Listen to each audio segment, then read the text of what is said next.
How's it going today? We are going to change some windows in this little cottage.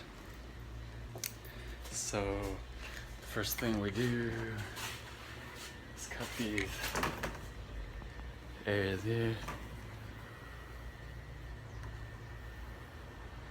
And then there's 2 screws you might not be able to see. Screen on, so let's pull that off. With the screen on, you see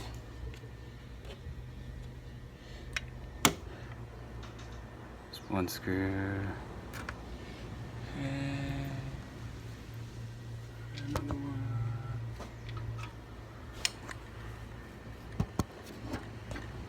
And on this side.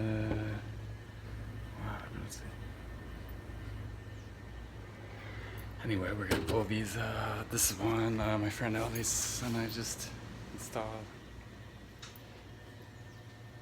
So yeah, enjoy, and we'll show you how that goes. Peace.